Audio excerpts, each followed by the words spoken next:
പ്രതിഷേധം ഉയർന്നതിനെ തുടർന്ന് വന നിയമ ഭേദഗതിയിൽ മാറ്റം വരുത്തിയേക്കും. എതിർപ്പ് ഉയർന്ന വ്യവസ്ഥകൾ പുനഃപരിശോധിക്കാൻ ആലോചനയുണ്ട്. 31-ന് നടക്കുന്ന ഹിയറിംഗിന് ശേഷമായിരിക്കും തിരുത്തൽ നടപടികൾ. വിവരങ്ങളുമായി പ്രജിത്ത് മോഹൻ ചേരുന്നുണ്ട്. പ്രജിത്ത്, പ്രതിഷേധം ഉയർന്നതിനെ തുടർന്ന് വന നിയമ ഭേദഗതിയിൽ മാറ്റം വരുത്താൻ സാധ്യതയുണ്ട്. എതിർപ്പ് ഉയർന്ന വ്യവസ്ഥകൾ പുനഃപരിശോധിക്കാൻ ആലോചിക്കുന്നുമുണ്ടല്ലേ?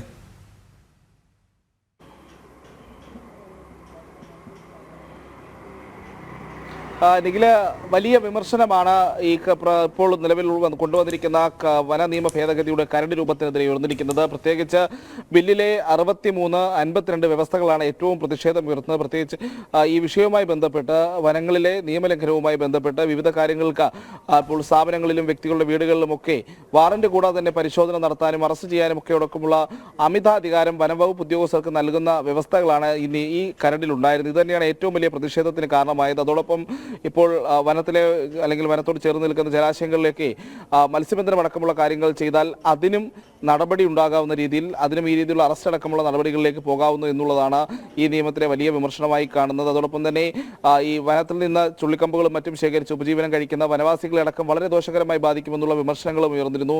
അങ്ങനെ സമൂഹത്തിന്റെ നാനാ തുറകളിൽ നിന്നും വലിയ വിമർശനം ഉയർന്നു. ഒപ്പം വിവിധ കളും ഈ രീതിയിലുള്ള പ്രതിഷേധവുമായി രംഗത്ത് വന്നു. മതമേലധ്യക്ഷന്മാർ പരസ്യമായി സർക്കാരിനെതിരെ രംഗത്ത് വന്നു.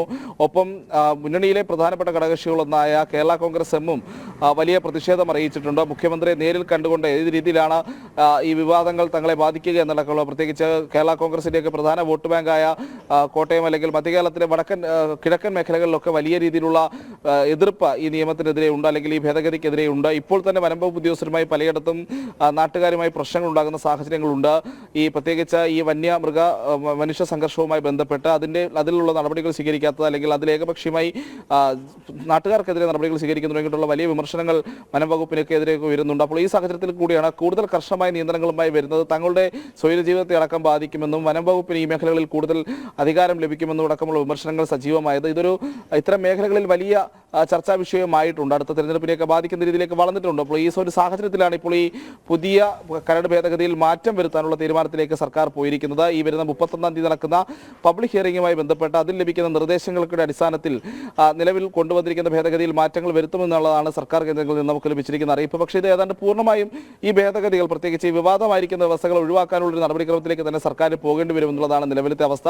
അടുത്ത നിയമസഭാ സമ്മേളനത്തിൽ ഈ നിയമത്തിന്റെ ഭേദഗതി അവതരിപ്പിക്കാനുള്ള, ഈ ഭേദഗതിയുടെ കരട് രൂപം അവതരിപ്പിക്കാനുള്ള സാധ്യത നിലവിൽ കാണുന്നില്ല എന്നുള്ളത് നമ്മൾ ശ്രദ്ധിക്കേണ്ടതുണ്ട്. കാരണം വലിയ വിമർശനമാണ് വരുന്നത്.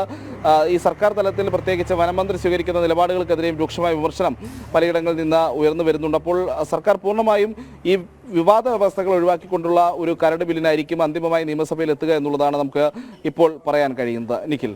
ശരി പ്രജിത്ത്.